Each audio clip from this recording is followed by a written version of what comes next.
All right, today we're diving into the fascinating and, let's be honest, pretty mind-bending ideas of the psychoanalyst Wilfred Bion, pulled straight from his work, Attention and Interpretation. So, Bion's work really starts with a huge question that we all grapple with, whether we're in a therapy session or just trying to talk to a friend. How do we actually know what's going on in someone else's head? And Bion felt that psychoanalysis had a major blind spot. It wasn't paying nearly enough attention to something we see every single day: the lie. He suggests that language, our main tool for connection, is also an expert at hiding the truth. And that brings us right to his first big idea: the inherent problem with language itself. He argues that words are fundamentally designed to do two things that are polar opposites. Yeah, this is really the core of the issue. Language is a double-edged sword. On one hand, we use it to connect, to share what's real for us, to build bridges. But with those exact same words, we can also build walls, hide our true thoughts, and deceive. It's a tool for both revelation and concealment. So, because language is so tricky, this paradox led Bion to believe that psychoanalysis couldn't just borrow its methods from traditional medicine. It needed a whole new approach. And here's where he makes a really key distinction. I mean, think about it. A medical doctor relies entirely on their senses: what they can see on an X-ray, what they can feel, what they can hear with a stethoscope. But how do you see anxiety? What's the color of dread? Bion argues that psychoanalysis deals with a reality that is totally non-sensory. And this means the analyst's toolkit has to be completely different. They can't just depend on their five senses. No. Bion says they have to develop a whole other faculty, a kind of deep intuition to even begin to perceive this hidden psychic reality. This idea of a non-sensory reality leads us straight into one of Bion's most foundational concepts: the existence of two totally distinct realms, which he calls O and K. First, you have O. Now, O stands for ultimate reality. This is the absolute truth of something, the raw thing in itself before we put any labels on it. It's formless, it's infinite, and here's the key: it's fundamentally unknowable. You can't know O, Bion says. You can only become it. And then you have K.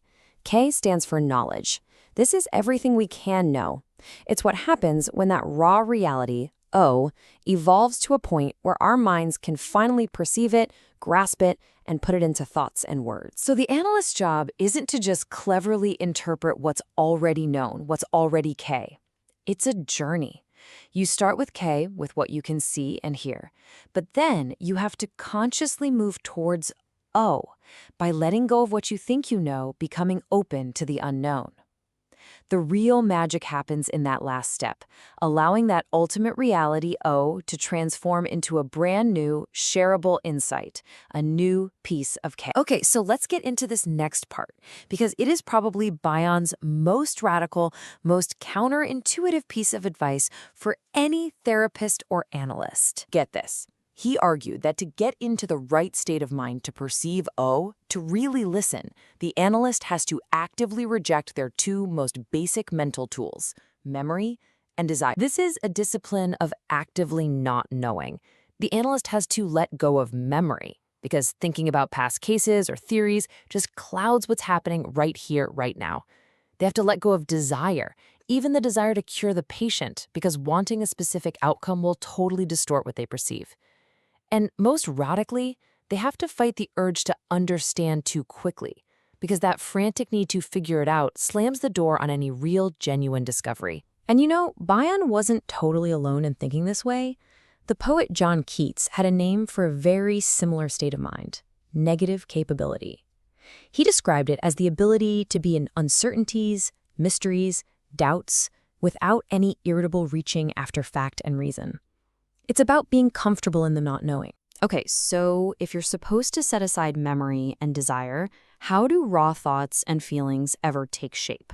Well, for this, Bion gives us a really powerful model he calls the container and the contained. He describes this incredible dynamic between the container, which he represents with the female symbol, and the contained, represented by the male symbol.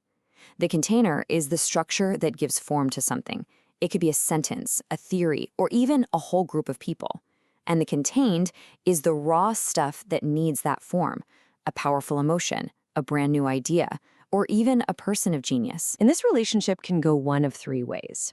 It can be symbiotic, where the container and the thing it contains enrich each other, and something amazing and new is born from it. It can be parasitic, where one destroys the other, leading to just chaos and meaninglessness. Or it can be just associated. They're in the same room, but they're not really interacting. There's no growth, no change, no nothing. And you can see this model everywhere once you start looking. An idea is the contained, and the sentence you put it in is the container. An emotion is contained by a verbal expression. Bion even suggested a genius is contained by their social group.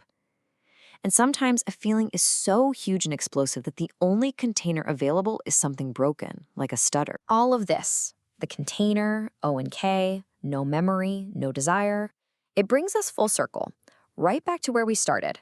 Bion's really deep thoughts on what separates truth from a lie. So after all that, what is the real difference between a true thought and a lie?